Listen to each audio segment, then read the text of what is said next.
Hallelujah. കർത്താവിൽ പ്രിയമുള്ളവരെ, നിങ്ങൾക്കെല്ലാവർക്കും നമ്മുടെ കർത്താവായ യേശു ക്രിസ്തുവിന്റെ സ്നേഹവും സമാധാനവും ആശംസിക്കുകയാണ്. 116 സങ്കീർത്തനം 12 വചനത്തിൽ ഇപ്രകാരം കർത്താവിന്റെ വചനം പ്രഖ്യാപിക്കുകയാണ്: കർത്താവ് നൽകിയ അനുഗ്രഹത്തിന് ഞാൻ എന്ത് പകരം കൊടുക്കും? സങ്കീർത്തകൻ ചോദിക്കുക, ഞാൻ എന്താണ് പകരം കൊടുക്കുക? കർത്താവിനോടുള്ള നമ്മുടെ സ്നേഹവും നന്ദിയും അറിയിക്കുവാനുള്ള വലിയ അനുഗ്രഹത്തിന്റെ സമയമാണിത്. ദൈവസന്നിധിയിൽ എല്ലാവരും ഒരു നിമിഷം എഴുന്നേറ്റ് നിൽക്കുന്നു. വലിയ അഭിഷേകത്തോടെ നമ്മൾ ഒരുമിച്ച് പാടി ആരാധിക്കുകയാണ്. പുതിയൊരു ജീവിതമിനി ഞങ്ങൾ പണിയും ദൈവകൃപയാലേ. ചേർന്ന് പാടി എല്ലാവരും. പണിയും ദൈവകൃപയാലേ. കർത്താവെന്നും വാഴുന്ന ഭവനമൊരുക്കിയിടും ഞങ്ങൾ സ്വർഗമൊരുക്കിയിടും. യേശുവേ, കർത്താവെന്നും വാഴുന്ന എത്ര പേർക്ക് ഈ തീരുമാനമുണ്ട്? ഭവനമൊരുക്കിയിടും ഞങ്ങൾ സ്വർഗമൊരുക്കിയിടും. സ്വർഗമൊരുക്കിയിടും. ഒരുമിച്ചുള്ള ജീവിതം ഒരുമയിൽ തന്നെ ജീവിക്കും. ഒരുമിച്ചുണ്ടുറങ്ങും ഞങ്ങൾ വേർപിരിയില്ല. ഒരുമിച്ചുള്ള യഥാർത്ഥ കുടുംബജീവിതം ഒരുമയിൽ തന്നെ ജീവിക്കും. സ്വർഗത്തിന് ചെറിയ പരിഭായി മാറും. ഒരുമിച്ചുണ്ടുറങ്ങും ഞങ്ങൾ വേർപിരിയില്ല. എത്ര പേർക്ക് തീരുമാനമുണ്ട്? പുതിയൊരു ജീവിതമിനി ഞങ്ങൾ പണിയും ദൈവകൃപയാലേ. ഉയർത്തിയടിച്ചു പാടുന്നു. കർത്താവെന്നും വാഴുന്ന ഭവനമൊരുക്കിയിടും ഞങ്ങൾ സ്വർഗമൊരുക്കിയിടും.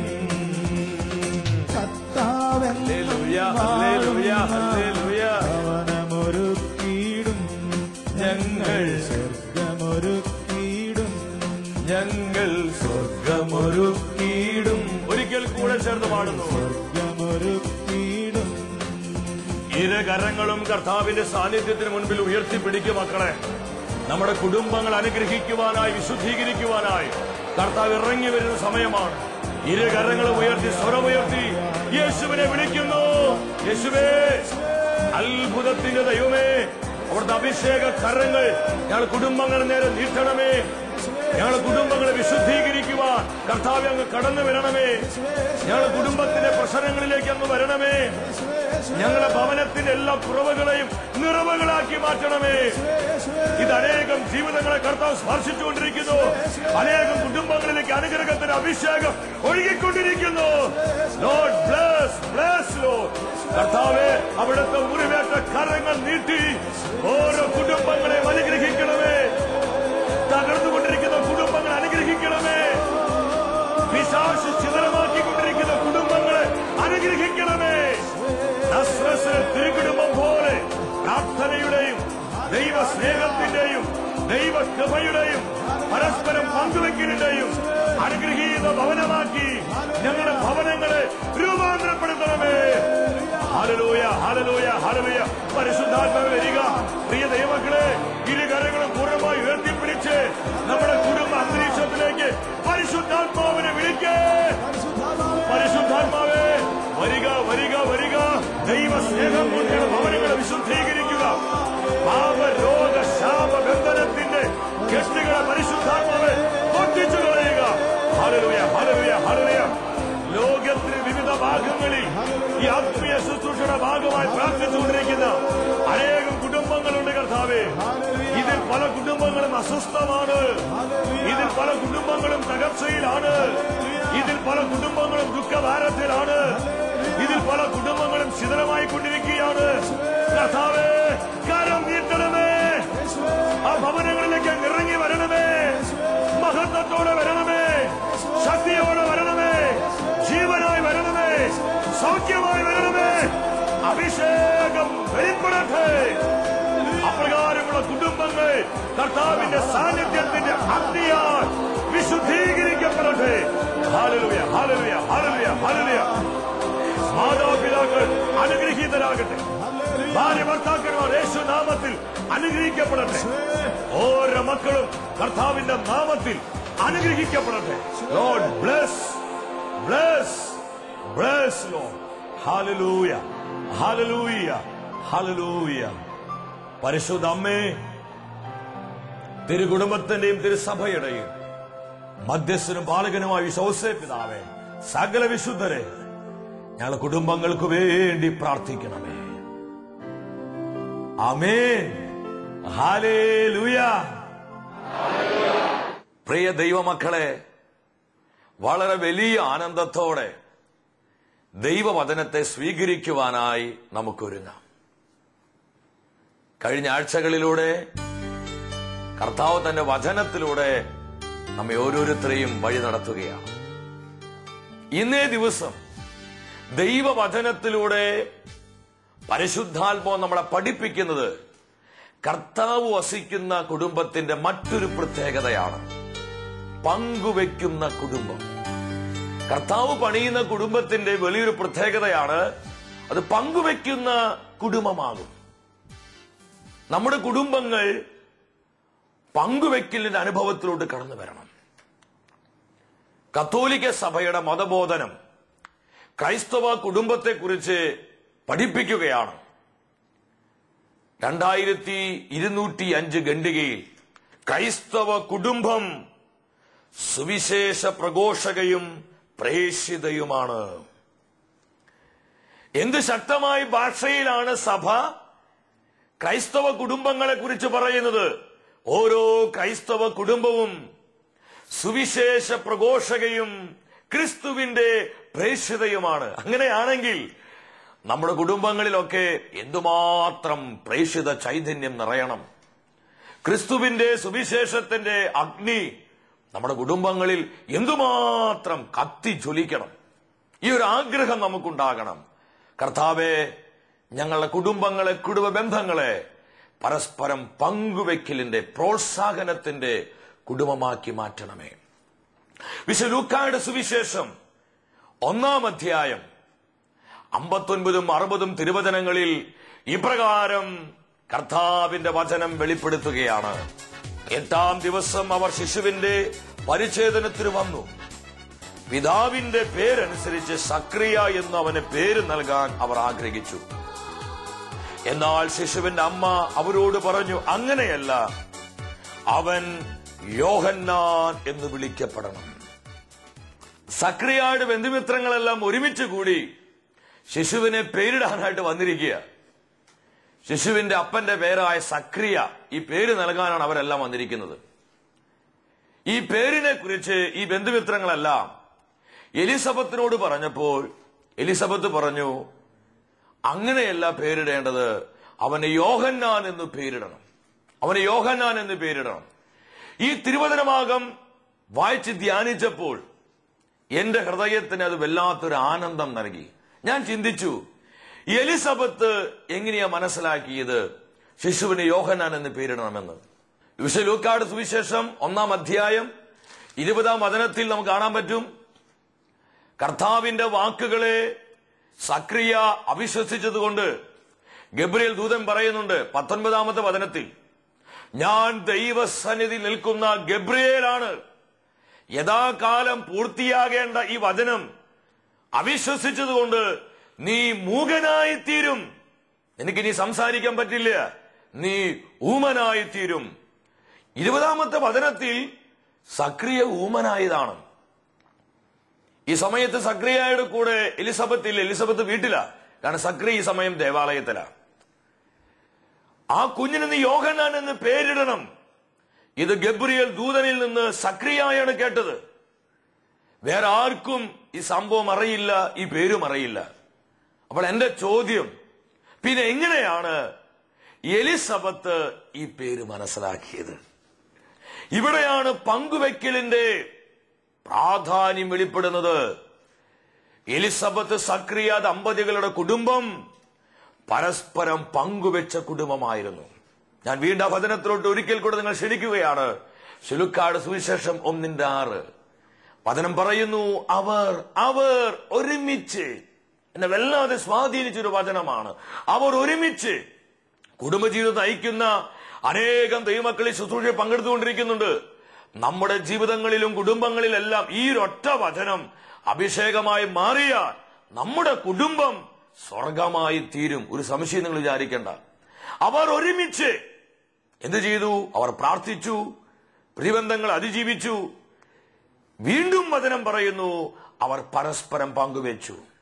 ഞാൻ ചിന്തിക്കുകയാണ്, ദേവാലയത്തിൽ തനിക്കുണ്ടായ കാര്യങ്ങളെല്ലാം തന്റെ പ്രിയപ്പെട്ടവള്, തന്റെ ഭാര്യ എലിസബത്തിനോട് പറയാൻ വേണ്ടി സക്രി എന്തുമാത്രം സമയം ചെലവഴിച്ചു കാണും, സക്രി എന്തുമാത്രം അതിനുവേണ്ടി വില കൊടുത്തു കാണും.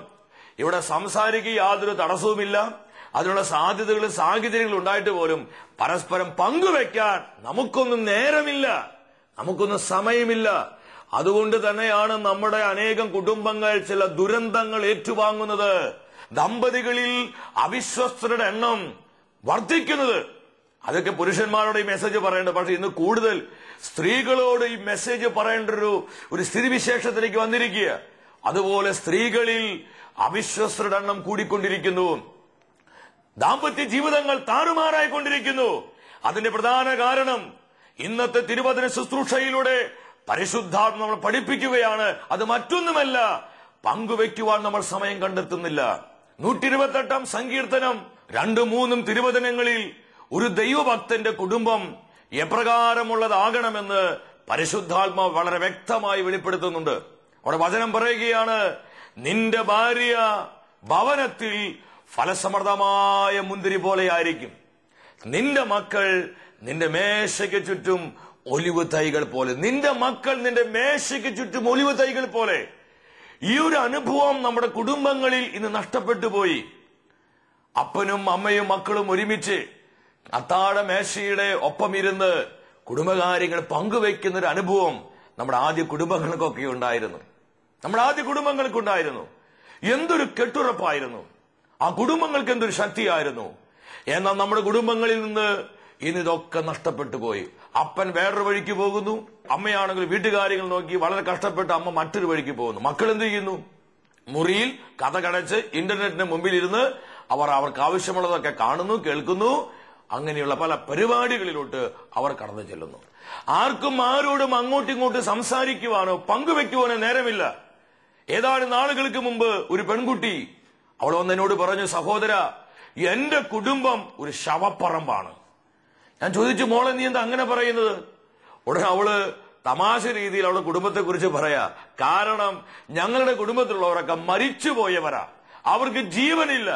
ഞാൻ ചോദിച്ചു, നീ എന്താ നിന്റെ കുടുംബക്കാരെ കുറിച്ച് ഇങ്ങനെ സംസാരിക്കണേ? ഉടനെ അവള് പറയാണ്, ഞങ്ങൾ പരസ്പരം അങ്ങോട്ടും ഇങ്ങോട്ടും സംസാരിക്കാറില്ല, പങ്കുവെക്കാറില്ല. ഒരു ശവപ്പറമ്പിന് തുല്യമാണ് എന്റെ കുടുംബം. എനിക്ക് എങ്ങനെയെങ്കിലും ആ കുടുംബത്തിൽ നിന്ന് രക്ഷപ്പെട്ടാൽ മതി. എന്തൊരു വേദനയാണിതെന്ന് ആ പെൺകുട്ടി കരഞ്ഞുകൊണ്ട് പറഞ്ഞ അനുഭവം ഞാൻ ഇപ്പോഴും ഓർക്കുക. ഇതൊരു പെൺകുട്ടിയുടെ മാത്രം അനുഭവമല്ല. ഇന്ന് ഈ ശുശ്രൂഷയിൽ പങ്കെടുത്തുകൊണ്ടിരിക്കുന്ന അനേകർക്ക് ഇത് പറയാനുണ്ട്. സഹോദരൻ, ശരിയാ, ഞങ്ങൾക്കെല്ലാം ഉണ്ട്, സമ്പത്തുണ്ട്, പ്രതാപമുണ്ട്, നല്ല ഫർണിച്ചറുണ്ട്, കുടുംബത്തിൽ നല്ല കട്ടനുണ്ട്, എല്ലാം ഉണ്ട്. പക്ഷേ കുടുംബത്തിൽ പങ്കുവെക്കലില്ല, പരസ്പരമുള്ള ആ സ്നേഹമില്ല, ആശ്വാസ വാക്കുകളില്ല. ഇത് തന്നെയാണ് ഇന്ന് അനേകം കുടുംബങ്ങളുടെ തകർച്ചയ്ക്ക് കാരണമെന്ന് ഇന്നത്തെ വചന ശുശ്രൂഷയിലൂടെ പരിശുദ്ധാത്മാവ് മുന്നറിയിപ്പ് നൽകുകയാ. നമ്മൾ എലിസബത്ത് സക്രിയ ദമ്പതികളുടെ കുടുംബത്തിലോട്ട് നോക്ക്. ആ കുടുംബത്തിന് ശക്തി എന്തായിരുന്നു? അവരുടെ പങ്കുവെക്കലായിരുന്നു. ഒരു കാര്യം നമുക്ക് മനസ്സിലാക്കാം, ജനിക്കാൻ പോകുന്ന ശിശുവിന് സക്രിയ എന്നല്ല യോഹന്നാൻ എന്നാണ് പേരിടേണ്ടതെന്ന് എലിസബത്ത് കൃത്യമായി മനസ്സിലാക്കി. ഞാൻ ചിന്തിക്കുക, ഇത് തന്റെ പ്രിയപ്പെട്ടവൾക്ക്, തന്റെ ഭാര്യയ്ക്ക് ഒന്ന് പറഞ്ഞു കൊടുക്കുവാൻ ഭർത്താവായ സക്രിയ എന്തുമാത്രം സഹിച്ചു കാണും. അവൻ ദിവസങ്ങൾ എടുത്താണ് പല ആംഗ്യഭാഷകൾ കാണിച്ച് അവനൊരു പലകയിൽ അത് എഴുതി കാര്യങ്ങളെല്ലാം കൃത്യമായി പറഞ്ഞു കൊടുക്കുകയാണ്. സംസാരിക്കാൻ സാധിക്കുന്നില്ലെങ്കിലും പങ്കുവെക്കുന്നൊരു ഹൃദയം സക്രിയായിക്കൊണ്ടായിരുന്നു. എന്റെ പ്രിയ ഭർത്താക്കന്മാരെ, നമ്മളൊക്കെ ഭർത്താക്കന്മാരാ, നമുക്ക് വേണ്ടത് ഈ ഒരു ഹൃദയമാണ്, പങ്കുവെക്കുന്നൊരു ഹൃദയം. പ്രിയ ഭാര്യമാരെ, എന്റെ സഹോദരിമാരെ, നിങ്ങൾക്ക് പങ്കുവെക്കാനൊരു ഹൃദയം ഉണ്ടാകണം. പ്രിയ മാതാവേ, പിതാവേ, ദൈവം ദാനമായി നിങ്ങൾക്ക് നൽകിയ മക്കളോട് പങ്കുവെക്കാനുള്ള ഒരു ഹൃദയം നിങ്ങൾക്കുണ്ടാകണമെന്ന് സ്വർഗമതിയായി ആഗ്രഹിക്കുന്നുണ്ട്. ഒരു മകൻ, ഒരു മകൾ എന്ന നിലയിൽ നമ്മൾ നമ്മുടെ കുടുംബത്തോട്, നമ്മുടെ പേരൻസിനോട് നമ്മൾ കാര്യങ്ങൾ പങ്കുവെക്കണം. നമ്മൾ എന്താ പങ്കുവെക്കേണ്ടത്? നമ്മുടെ ദുഃഖങ്ങളൊന്ന് പങ്കുവെക്കുക. നമ്മൾ ആരോടത് പറയേണ്ടത്? നാട്ടുകാരോടോ, രാഷ്ട്രീയക്കാരോടോ? നമ്മൾ ആരോടാ പറയേണ്ടത്? മാതാപിതാക്കൾ മക്കളോട് പറയാന്നേ. അവർ നിങ്ങളുടെ വേദനകൾ അറിയട്ടെ, നിങ്ങളുടെ ദുഃഖങ്ങൾ അറിയട്ടെ, നിങ്ങൾ നേരിടുന്ന അസ്വസ്ഥതകൾ നിങ്ങളുടെ കുഞ്ഞുങ്ങൾ അറിയട്ടെ. ആ കുഞ്ഞുങ്ങൾ നിങ്ങളെ വിട്ടുപോവില്ല. മക്കൾ എന്ത് ചെയ്യണം? ഫ്രണ്ട്സിനോടാണ് പങ്കുവെക്കേണ്ടത്. അപ്പനോട് പങ്കുവെക്കണം, അമ്മോട് പങ്കുവെക്കണം. നിങ്ങൾ കോളേജിലുള്ള എന്തെങ്കിലും വിഷയങ്ങൾ വന്നാൽ, നിങ്ങൾ സ്കൂളിൽ ഒരു വിഷയം വന്നാൽ, ജോലി സ്ഥലത്തൊരു വിഷയം വന്നാൽ, നിങ്ങളെ പേരൻസിനോട് പങ്കുവെക്കുക. ഈ ഒരു പങ്കുവെക്കൽ നമ്മുടെ കുടുംബങ്ങളിൽ ഉണ്ടെങ്കിൽ നമ്മുടെ ബന്ധങ്ങളിലേക്ക്, നമ്മുടെ കുടുംബങ്ങളിലേക്ക് നുഴഞ്ഞു കയറുവാൻ പിശാചിന് സാധിക്കുകയില്ല, വ്യക്തികൾക്ക് സാധിക്കുകയില്ല. നമ്മുടെ അനേകം കുടുംബങ്ങളിൽ എന്താ നടക്കണേ? നമ്മൾ എന്തു വെറുതെ ആവശ്യമില്ലാത്തതിനെ എന്തൊക്കെ പറഞ്ഞ് നമ്മുടെ കുടുംബത്തിൽ അസ്വസ്ഥ ഉണ്ടാക്കണേ. മാതാപിതാക്കളെ നമ്മൾ അതും ഇതും പറഞ്ഞ് എന്തുമാത്രം മക്കളെ വേദനിപ്പിക്കുന്നുണ്ട്. നമ്മുടെ ഭാരങ്ങളും വേദനകളും അടിച്ചേൽപ്പിക്കാനുള്ള ഉപകരണങ്ങളല്ല ദൈവം ദാനമായി നമുക്ക് നൽകിയ മക്കള്. നമ്മൾ അവരെ കരുതണം, സ്നേഹിക്കണം. അങ്ങനെ നിങ്ങൾ ചെയ്താൽ വചനം ഉറപ്പു തരികയാണ്, നിന്റെ ജീവിതത്തിന്റെ മേശയ്ക്ക് ചുറ്റും അനുഗ്രഹത്തിന്റെ ഒലിവ് തൈകളായി നിന്റെ മക്കളെ കർത്താവ് വളർത്തുമെന്ന് വചനം ഉറപ്പു തരിക. എത്ര പേര് ഇത് വിശ്വസിക്കുന്നു? സാമുവേലിന്റെ 1-ാം പുസ്തകം 1-ാം അധ്യായം 6 മുതൽ 8 വരെയുള്ള തിരുവചനങ്ങള്. അവിടെ എൽക്കാനയുടെ ഭാര്യയാണ് ഹന്ന. അവള് പലപ്പോഴും ഒരുപാട് വേദനകൾ അവൾക്കുണ്ടായിരുന്നു. കാരണം വർഷങ്ങൾ കഴിഞ്ഞിട്ടും അവർക്ക് മക്കളില്ലായിരുന്നു. മാത്രമല്ല, കുടുംബത്തിലുള്ള പലരും അവളെ കുത്തുവാക്കുകൾ പറഞ്ഞ് വേദനിപ്പിക്കുമായിരുന്നു. മുറിപ്പെടുത്തുന്ന വാക്കുകൾ പറഞ്ഞ് അവൾ അസ്വസ്ഥപ്പെടുത്തുമായിരുന്നു. ഒരു നല്ല വാക്ക് അവൾക്ക് കിട്ടിയിരുന്നില്ല, ഒരു ആശ്വാസ വാക്ക് അവൾക്ക് ലഭിച്ചിരുന്നില്ല. ഇതുമൂലം ഹന്ന എപ്പോഴിരുന്ന് കരയും, അവൾ എപ്പോഴിരുന്ന് വേദനിക്കും. ഇതുപോലെ കരയുന്ന, നെടുവീർപ്പെടുന്ന അനേകം ഹന്നമാര് നമ്മുടെ കുടുംബങ്ങളിലുണ്ട്. ഈ ശുശ്രൂഷയിൽ ഇതുപോലെ അനേക സഹോദരിമാര് പങ്കെടുക്കുന്നുണ്ട്. ശരിയ സഹോദര, ഇത് ഞങ്ങളുടെ അനുഭവമാണ്. ഒരു ആശ്വാസ വാക്കിനു വേണ്ടി, സ്വാന്തന വാക്കിനു വേണ്ടി, കരുതുന്ന, പ്രോത്സാഹിപ്പിക്കുന്ന ഒരു വാക്കിനു വേണ്ടി കൊതിക്കുന്ന എത്ര സഹോദരിമാരാ, അമ്മമാരാ നമ്മുടെ കുടുംബങ്ങളിലുള്ളത്. തന്റെ ഭാര്യയുടെ കൈക്ക് പിടിച്ച് എൽക്കാന അവളോട് പങ്കുവെക്കുകയാ. ഹന്ന, നീ എന്തിനാ കരയുന്നത്? നീ എന്തിനാ വേദനിക്കുന്നത്? അവൾ പറയും, അങ്ങേക്ക് വേണ്ടി ഒരു പുത്രനെ നൽകുവാൻ, ഒരു കുഞ്ഞിനെ നൽകുവാൻ ഇതുവരെ എനിക്ക് കഴിഞ്ഞിട്ടില്ലല്ലോ. ഈ സമയത്ത് ഭർത്താവായി എൽക്കാൻ എന്താ ചെയ്യുന്നത്? അവളുടെ വേദനയിൽ അവളെ കുറ്റപ്പെടുത്തുകയില്ല. ഇടി, നിന്റെ കരച്ചിലാണടി ഈ കുടുംബത്തിന്റെ നാശത്തിന് കാരണം. നിന്റെ കണ്ണുനീരാണ് ഈ കുടുംബത്തിന്റെ എല്ലാ തകർച്ചയ്ക്കും കാരണം. നീ ഇവിടെ വന്ന് കയറിയത് മുതല് എനിക്ക് ദുരിതമായി, കുടുംബം നരകമായി എന്ന് പറഞ്ഞ് അവളെ കൂടുതൽ കൂടുതൽ കുത്തി മുറിവേൽപ്പിക്കുകയല്ല ചെയ്യുന്നത്. ഓരോ സഹോദരന്മാർ ഇത് കൃത്യതയോടുകൂടി മനസ്സിലാക്കണം. എൽക്കാന തന്റെ ഭാര്യയെ മനസ്സിലാക്കി. അവൻ പറഞ്ഞു, ഹന്ന, 10 പുത്രന്മാരെക്കാളും ഉപരിയല്ല ഞാൻ നിനക്കുള്ളപ്പോൾ പിന്നെന്തിനാണ് നീ കരയുന്നത്? നീ എന്തിനാണ് കരയുന്നത്? അവിടെ ഭാര്യയും ഭർത്താവും ഹന്നയും എൽക്കാനയും ഒരു തുറന്ന പങ്കുവെക്കലിലോട്ട് വരികയാണ്. എന്താ സംഭവിച്ചെന്നറിയോ? ആ കുടുംബത്തിലേക്ക് കർത്താവ് ഇറങ്ങി വന്നു. ഇറങ്ങി വരിക മാത്രമല്ല, വളരെ അഭിഷിക്തമായ മക്കളെ നൽകി ആ കുടുംബത്തെ കർത്താവ് സമർത്ഥമായിട്ട് അനുഗ്രഹിച്ചു. ഹല്ലേലൂയ! ഇത് നമ്മുടെ കുടുംബങ്ങളിൽ സംഭവിക്കണോ? നമ്മുടെ കുടുംബങ്ങളിൽ സംഭവിക്കണോ? കർത്താവ് ഇത് ചെയ്യാൻ റെഡിയാണെന്ന് നമ്മൾ അവന്റെ പദ്ധതിയോട് സഹകരിച്ചാൽ മതി. ഒരിക്കൽ ഞാനിപ്പോൾ ഓർക്കുന്ന ഒരു അനുഭവം, വർഷങ്ങൾക്ക് മുൻപ് ഞാൻ ശുശ്രൂഷയിൽ കണ്ടുമുട്ടിയ ഒരു സഹോദരൻ, മാത്തുക്കുട്ടി എന്നാണ് ആ സഹോദരന്റെ പേര്. 2 മക്കളെയാണ് ദൈവം ദാനമായി കൊടുത്തിരിക്കുന്നത്. 6 വയസ്സുള്ളൊരു മോളും 4 വയസ്സുള്ളൊരു മകനും. ഇന്ന് ആ കുഞ്ഞുങ്ങളൊക്കെ വളർന്നു. ഈ മാത്തുക്കുട്ടി ഒരു സാധാരണക്കാരനാണ്. എന്നാൽ ഈ മാത്തുക്കുട്ടിയുടെ പ്രത്യേകത, തന്റെ ജീവിതത്തിൽ ഉണ്ടാകുന്ന സകല കാര്യങ്ങളും തന്റെ ഭാര്യയോടും തന്റെ കുഞ്ഞുങ്ങളോടും മാത്തുക്കുട്ടി പങ്കുവയ്ക്കും. തന്റെ ഭാര്യയ്ക്കും തന്റെ മക്കൾക്കും അറിയാത്ത ഒരു കാര്യവും മാത്തുക്കുട്ടിയുടെ ജീവിതത്തിലില്ല. മക്കൾക്ക് ചെരുപ്പ് വാങ്ങിക്കാൻ വേണ്ടി ഒരു ചെരുപ്പ് കടയിലോട്ട് ഇവർ പോവുക. ഈ പോണ സമയത്ത് 6 വയസ്സുള്ള മൂത്ത മോള് 4 വയസ്സുള്ള തന്റെ പൊന്നോമൻ അനുജനോ നോക്കിക്കൊണ്ട് പറയാ, മോനെ, നമ്മുടെ അപ്പയുടെ കയ്യില് പൈസ ഇല്ല, നമുക്കറിയാലോ. അപ്പ എല്ലാ കാര്യങ്ങളും നമുക്ക് പറഞ്ഞു തരുന്നതല്ലേ. മോനെ, നമ്മുടെ അപ്പയുടെ കയ്യിൽ പൈസ ഇല്ല, അപ്പം വളരെ കഷ്ടപ്പെട്ടാണ് നമ്മുടെ കുടുംബത്തെ നോക്കുന്നത്. അതുകൊണ്ട് നല്ല വില കൂടിയ ചെരുപ്പുകള് അപ്പ നമുക്ക് കാണിച്ചു തന്നാൽ മോനെ നമുക്ക് പറയണം, അപ്പേ ഞങ്ങൾക്കിത് ഇഷ്ടമായില്ല അപ്പേ. എന്നിട്ട് ഏറ്റവും വില കുറഞ്ഞ ചെരുപ്പുകള് അപ്പ എടുത്തു തരുമ്പോ നമുക്ക് പറയാം, അപ്പേ ഇത് ഞങ്ങൾക്ക് ഇഷ്ടമായി അപ്പേ, ഈ ചെരുപ്പ് മതി അപ്പേ എന്ന് നമുക്ക് പറയാം. ഇത് ചേച്ചി 4 വയസ്സുള്ള അനുജനോട് പറഞ്ഞു കൊടുക്കുമ്പോൾ ഈ അനുജൻ തലയിട്ടാട്ടുക, ശരി ചേച്ചി, ശരി ചേച്ചി, ശരി ചേച്ചി, നമുക്ക് അങ്ങനെ പറയാം. പ്രിയ ദൈവമക്കളെ, മാത്തുകുട്ടി ഇത് അപ്പുറത്ത് നിന്ന് കേൾക്കുകയാ. അവന്റെ കണ്ണുകൾ നിറഞ്ഞു, അവന്റെ ഹൃദയം നിറഞ്ഞു. ഞാൻ സ്നേഹത്തോടെ പറയട്ടെ, ഒരു അപ്പൻ എന്ന നിലയിൽ മാത്തുകുട്ടി സക്സസ് ആയി. നമുക്കിത് പറയാൻ പറ്റൂ. നമ്മുടെ മക്കൾക്ക് ഈ ഒരു ദർശനമുണ്ടോ? എന്താ കാരണം? ഈ പങ്കുവെക്കലില്ല, അവർക്ക് കാര്യങ്ങൾ അറിയാൻ പാടില്ല. ഒരു കുടുംബം മുഴുവൻ ഒരു സുതാര്യതയിലോട്ട് വരണം, ഒരു പങ്കുവെക്കുന്ന അനുഭവത്തിലോട്ട് വരണം. എലിസബത്ത് സക്രിയ ദമ്പതികളിലൂടെ കർത്താവ് നമ്മളെ പഠിപ്പിച്ചു. പങ്കുവെക്കുന്ന കുടുംബമാണ് കർത്താവ് വസിക്കുന്ന കുടുംബം. നമ്മുടെ കുടുംബങ്ങളിൽ ഈ അഭിഷേകം കവിഞ്ഞൊഴുകപ്പെടുവാൻ എന്റെ സഹോദര സഹോദരി, നീ ആഗ്രഹിച്ച് പ്രാർത്ഥിക്കുക. തീർച്ചയായും കർത്താവിന്റെ അത്ഭുതത്തിന്റെ കരങ്ങൾ അവൻ നമ്മുടെ കുടുംബങ്ങളുടെ നേരെ നീട്ടും. നിങ്ങളുടെ നിയോഗങ്ങളെയും ആവശ്യങ്ങളെയും, നിങ്ങളുടെ കുടുംബം നേരിടുന്ന സകല പ്രതിസന്ധികളിലും സകല തകർച്ചകളിലും കർത്താവിന്റെ കൃപ ഒഴുകപ്പെടുവാൻ വേണ്ടി പ്രാർത്ഥിക്കുകയാണ്.